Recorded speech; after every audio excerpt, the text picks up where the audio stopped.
Songdong, the largest cave on our planet.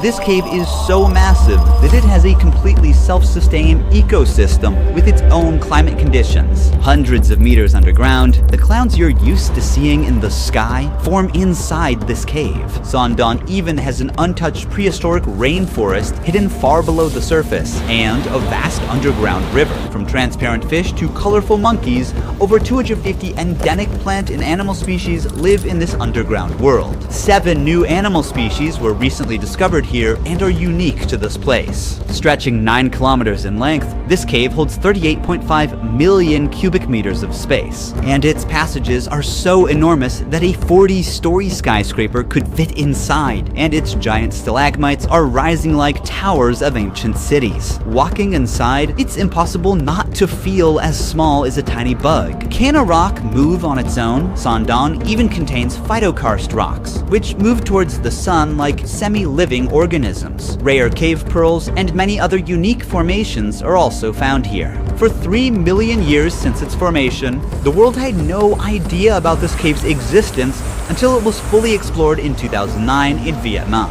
Now, it's time for you to see the largest cave on Earth. Individual access is forbidden to protect both visitors and the fragile environment. To reach Songdong, we've trekked through the jungle for 9 hours. And now we must pass through N Cave, the world's 3rd largest cave. This cave serves as a gateway to the world's largest cave. It's crucial to be fully prepared for every possibility. Now, we're heading towards the beach inside the cave. Over the centuries, water from nearby rivers gradually carved this place. The ceiling is 145 meters high, and the cave is 200 meters wide. During the flooding season, much of this empty space is submerged underwater. You can understand from the basket over there, the water levels rise so much that it can carry objects up to that level. With the breathtaking lake in front of us, it was impossible not to take a quick dip. At dusk, the sound of swift birds echoes in the cave. Because of their short and weak legs, these birds can't take off from the ground and must jump from a high place to fly. If they are trapped on the ground, it means death is certain for these birds. This one was unlucky and waited to die. At sunrise, we're ready for the journey to Songdong. If we call this cave a neighborhood, then Songdong is a massive city in comparison. We will move to the darkness now. I can't help but wonder what awaits us in Songdong. As we walk, dozens of crickets on the ground start jumping from side to side. The ground is covered with centuries of bat guano. Above us, countless bats hang in deep sleep, but some are awake and constantly defecating on us, so it's not a good idea to look up. That's how my arm looks. We pass by formations that look like travertine. The limestone steps take us to the path that leads to Songdong. Wow. The view here is amazing. You can see some water coming down from both sides. N Cave welcomed us for a night deep in the jungle. Now, it's time to meet Songdong Cave. It's trying to come to me, you know? It's moving towards me. It knows what to leech on. Oh, it got too big.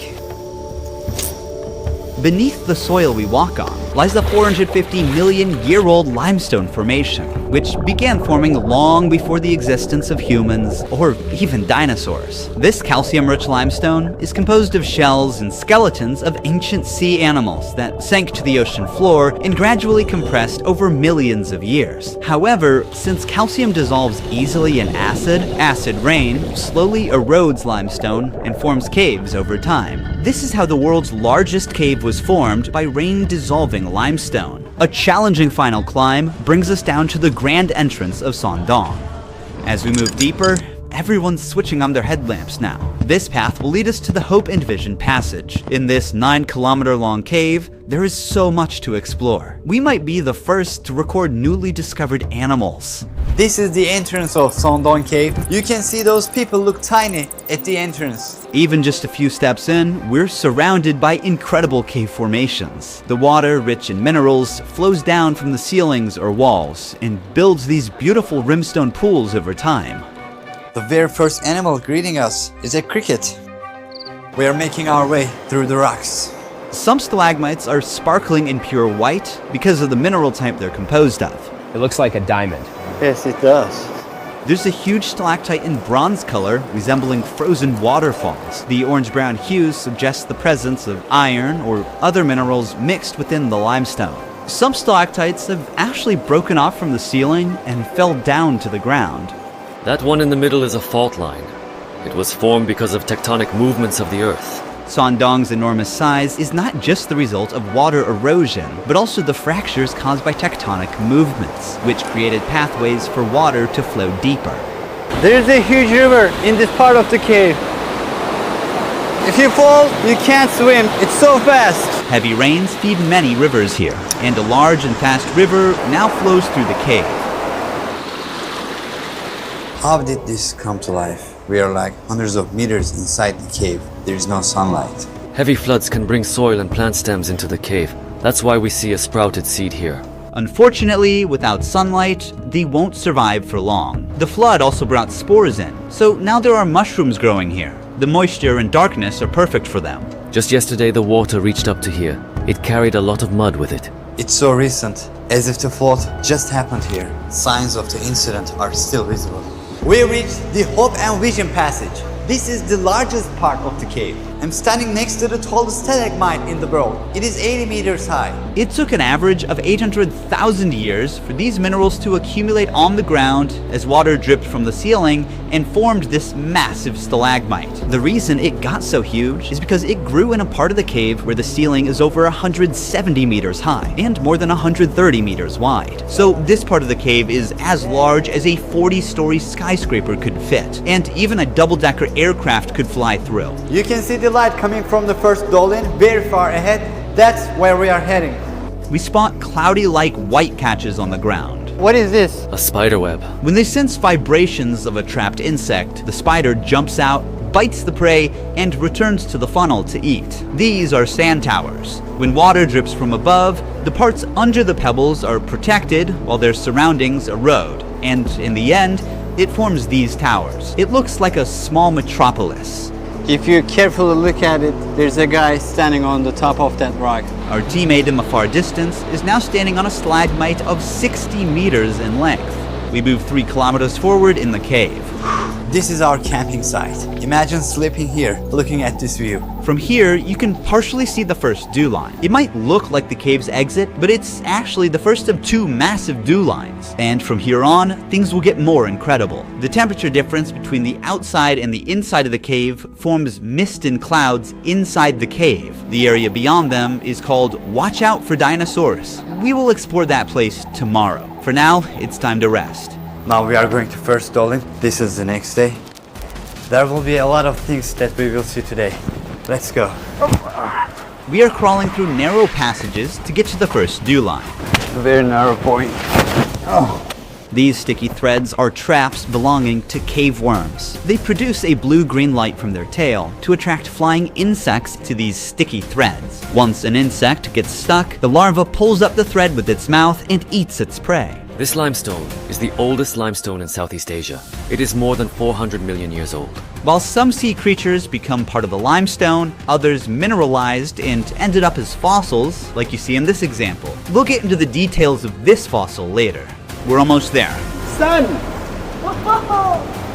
Wow, it takes for water droplets to reach the ground for like 20 seconds from up there. What is the height of this wall? It's around 140 meters. Everything is huge here. When you look up, you can see the trees of the rainforest surrounding the opening. But right now, we are meters below and still inside the cave. The reason why this hole exists is that hundreds of thousands of years ago, the river flowing inside Sondong eroded the limestone and weakened the roof. The roof couldn't hold up and collapsed, creating this giant hole above. So the light gave life to these algae and mosses. In the afternoon, we'll go to Dolin number 2. It's very different. You'll see a real jungle there. But first, let's see the first of the last 2 incredible formations here. This is also a stalagmite, but it's a different one. It owes its unique layered shape to the waterfalls.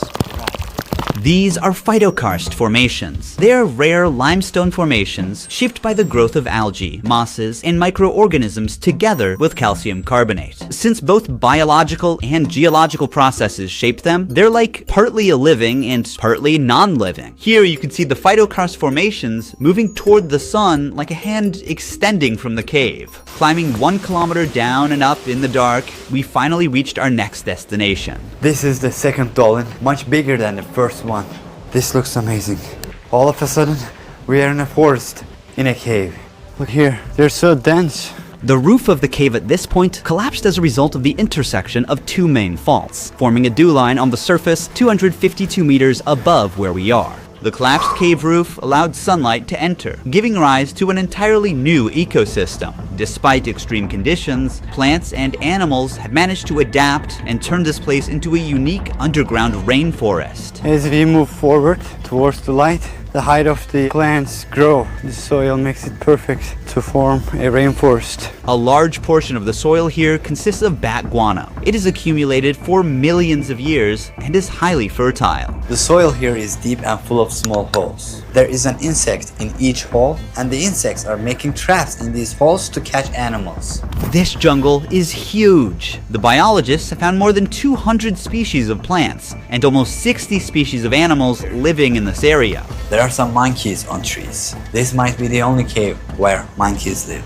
Most primates typically prefer trees as their habitat, and cave environments are not suitable for them. However, this extraordinary cave has become a new living space for certain species. We came across a centipede, and snakes are living in this forest as well. The sound of this forest is calming. Even the explorers who first came here in 2009 thought they'd found the exit for a moment. Remember that we are in a cave. This cave has its own rainforest. All of these trees get thinner but taller to reach the sunlight coming from above. That's why all of them are very thin, but very tall compared to their width. Certain trees reach heights of 40 to 50 meters. It's because the trees prioritize height to maximize sunlight absorption. This is the remains of a snail. Monkeys catch these snails and break them with stones, then eat them. As we move through the cave, we start coming across signs red-shinned dukes have left behind. Look, so many snails. Most of them are broken and probably eaten by a monkey. We kind of forget we're in the cave because it's so massive. This is where we are going to camp tonight. It's our fourth and final day in the cave. Today, we navigate through a water-filled passage before reaching the Great Wall of Vietnam. The stalagmites here look fascinating, almost like the work of a sculptor. A pool of water surrounds this column and fish are swimming in it. These fish have no eyes as they have adapted to live in this total darkness. Instead, their other senses got stronger over time. See how it doesn't give any reaction to the shadow of my hand or the movement? It doesn't see anything. Like the fish, this cricket is completely blind. It doesn't see me.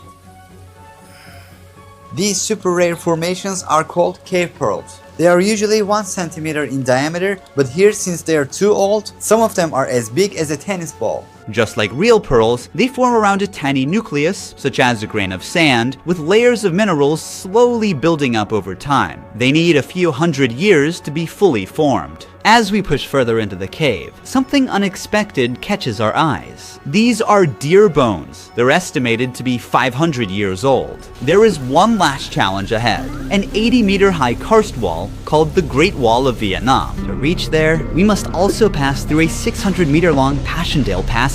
The passage is now filled with water and is turned into a breathtaking jade green lake. It's so high that the light does not reach to very top. After the wall, the light from the exit is visible from 500 meters away. We've explored the world's